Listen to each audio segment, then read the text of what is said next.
दिल्ली सरकार ने कोरोना से निपटने के लिए सेना की मदद मांगी। डिप्टी सीएम मनीष सिसोदिया ने रक्षा मंत्री राजनाथ सिंह को लिखी चिट्ठी। ऑक्सीजन को लेकर काफ़ी समस्या हो रही है, तो हमने ऑक्सीजन सप्लाई करने के लिए सेना के पास अगर ट्रक हैं, हमने उनसे भी कहा। ऑक्सीजन की कमी पर बोले सिसोदिया, जितना संभव हो दिल्ली को उतनी ऑक्सीजन तुरंत मुहैया कराई जाए। सिसोदिया ने डीआरडीओ की तरह और अस्पताल तैयार करने की मांग की। दिल्ली में वैक्सीनेशन सेंटर पर पहुंचे दिल्ली के डिप्टी सीएम, कहा 300 स्कूलों को हम बना देंगे वैक्सीन सेंटर। दिल्ली में 18 साल से ज्यादा लोगों के लिए वैक्सीन शुरू, सेंटर्स पर पहुंचे भारी संख्या में युवा। दिल्ली में पंडारा रोड के स्कूल में वैक्सीन के लिए लंबी लाइन, युवाओं की संख्या ज्यादा। दिल्ली में साकेत के स्कूल ने भी 18 साल से ज्यादा उम्र के लोगों के लिए वैक्सीन सेंटर बनाया, पहली डोज के लिए पहुंचे लोग। दिल्ली के अशोकनगर में भी भारी भीड़, युवाओं में जबरदस्त उत्साह। दिल्ली की बुराड़ी वैक्सीन सेंटर पर अफरा तफरी, सोशल डिस्टेंसिंग की उड़ी धज्जियां। दिल्ली में कोरोना से फिर 400 से ज्यादा लोगों की मौत, 24 घंटों में 407 मरीजों की मौत हुई। दिल्ली में एक ही दिन में कोरोना के आंकड़ों में मामूली गिरावट, 24 घंटे में 20,000 से ज्यादा केस। दिल्ली के CWG विलेज कोविड सेंटर में ऑक्सीजन प्लांट लगा, 1500 लीटर उत्पादन की है इसकी क्षमता। दिल्ली में महाराजा अग्रसेन अस्पताल के 2 नर्सिंग स्टाफ गिरफ्तार, कोरोना मरीज की मौत के बाद बची रेमडेसिविर को 30 से 40 हजार रुपये में बेच रहे थे। ऑक्सीजन संकट पर दिल्ली हाईकोर्ट में फिर से सुनवाई, सेना को वितरण सौंपने की मांग। दिल्ली में द्वारका रॉकलैंड अस्पताल ने खड़े किया हाथ, हाईकोर्ट में कहा सरकार टेक ओवर कर सकती है हमारा हॉस्पिटल। कोरोना के खैर को देखते हुए लॉकडाउन के पक्ष में सुप्रीम कोर्ट, केंद्र और राज्यों को विचार करने को कहा। सुप्रीम कोर्ट ने कहा लॉकडाउन लगे पर सामाजिक और आर्थिक प्रभाव कम हो।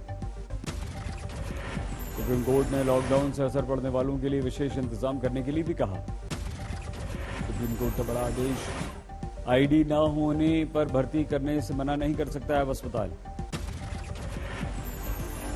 सोनिया गांधी के बाद महाराष्ट्र के मंत्री और एनसीपी नेता नवाब मलिक ने भी कोरोना पर सभी दलों को लेकर साथ चलने की मांग की, कहा मोदी अकेले नहीं लड़ सकते कोरोना से। हमारे देश में पिछले 24 घंटों में 3,68,000 नए केस, 3400 से ज्यादा लोगों की मौत। हमारे देश में कुल एक्टिव केस 34 लाख से ज्यादा, कुल मौतें 2,18,000 से ज्यादा। महाराष्ट्र में कोरोना से मौत का सिलसिला थम नहीं रहा, 24 घंटों में 669 लोगों की मौत। महाराष्ट्र में फिर से 50,000 के पार नए केस, 24 घंटों में 56,500 से ज्यादा नए पॉजिटिव। यूपी में कोरोना के नए केस करीब 31,290 लोगों की मौत। लखनऊ में बड़ी और सख्ती, एयरपोर्ट से आने वाले हर किसी को दिखानी होगी अपनी कोरोना की नेगेटिव रिपोर्ट। मध्य प्रदेश में कोरोना के 12,500 से ज्यादा नए केस, पिछले 24 घंटों में 94 लोगों की मौत।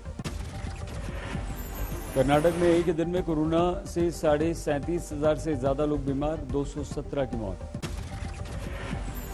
तमिलनाडु में एक ही दिन में कोरोना के 20,000 के पार केस, अकेले चेन्नई में 6,000 से ज्यादा मामले। कोरोना से युद्ध के लिए आने लगी विदेशी मदद, अमेरिका से आई रेमडेसिविर की 1.25 लाख डोज। वायुसेना का mission corona C-17 aircraft Germany से लेकर आया क्रायोजेनिक ऑक्सीजन टैंकर।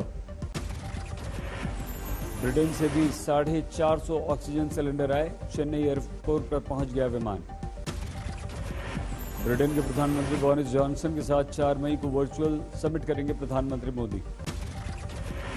भारतीय नौसेना को भी किया गया मुस्तैद, ऑक्सीजन टैंकर लाने के लिए स्टैंड बाय मोड पर रखा गया। आधी रात 2 अस्पतालों में ऑक्सीजन खत्म होने से हड़कंप, जैसे तैसे की गई सप्लाई, 5 मरीजों की मौत की भी आई खबर। कोरोना को लेकर पंजाब सरकार की गाइडलाइंस, बिना नेगेटिव रिपोर्ट राज्य में आने की इजाजत नहीं। अस्पताल की बेंच पर कोरोना के मरीज का निकला दम, मौत से पहले का वीडियो हुआ वायरल। कोरोना को लेकर राजस्थान ने कसी कमर, मंत्री सुखराम बिश्नोई बोले ऑक्सीजन की कमी हम नहीं होने देंगे। विदेश मंत्री एस जयशंकर 4 दिन के लंदन दौरे पर गए। G7 की बैठक में लेंगे हिस्सा।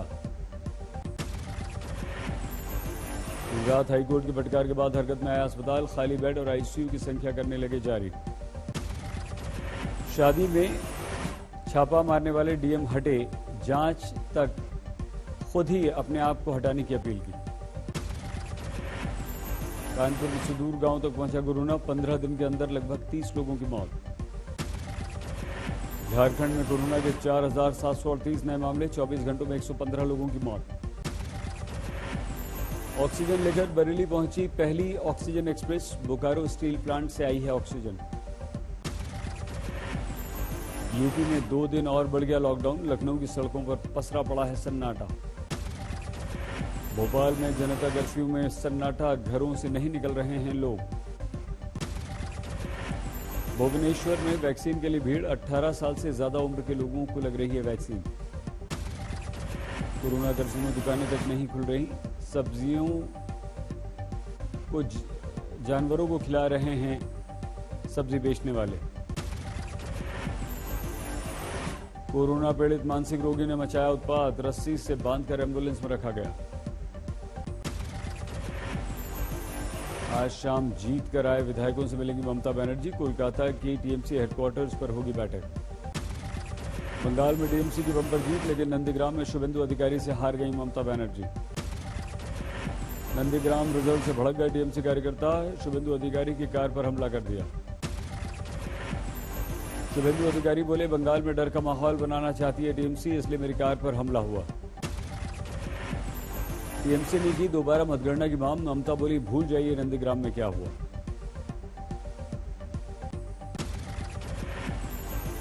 पश्चिम बंगाल में टीएमसी का कमाल, 292 में से 213 सीटें जीती।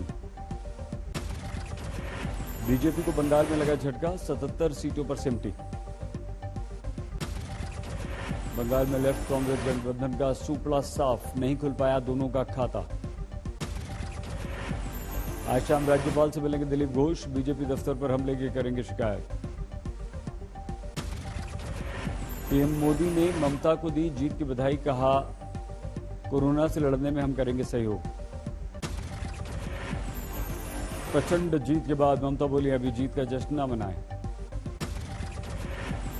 ममता ने जीत को बंगाल के लोगों की जीत बताया, कहा कोरोना हमारी प्राथमिकता।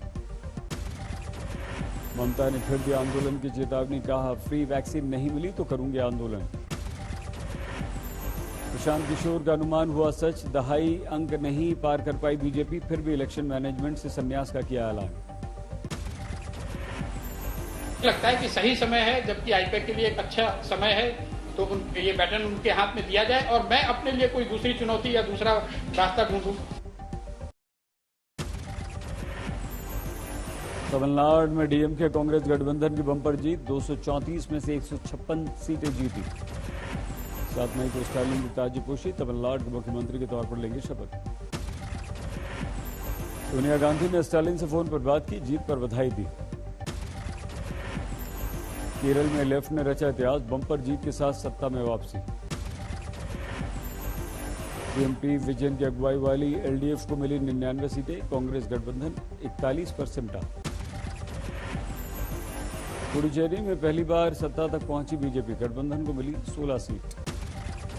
पुडुचेरी में कांग्रेस गठबंधन को झटका, 8 सीटों पर सिमटा। असम में बीजेपी का कमाल, फिर से सरकार में वापसी। असम में बीजेपी गठबंधन को 75 सीटें, बहुमत के लिए चाहिए 64 सीट। असम में नहीं चला कांग्रेस और बदरुद्दीन अजमल का गठबंधन का जादू, 50 सीटें ही मिल पाएं। यूपी पंचायत चुनाव में वोटों की गिनती जारी, बीजेपी को बड़ी बढ़त। बीजेपी को कड़ी टक्कर दे रही है समाजवादी पार्टी, इटावा में शिवपाल के साथ लड़ने का मिला फायदा। मुलायम सिंह यादव की भतीजी संध्या यादव चुनाव हारी, समाजवादी पार्टी छोड़कर बीजेपी में हुई थी संध्या शामिल। वरमाला रस्म से पहले मिली पंचायत चुनाव में जीत, दुल्हन के कपड़े में सर्टिफिकेट लेने पहुंची। जीती प्रधानी का चुनाव, लेकिन नहीं जानते पीएम सीएम का नाम।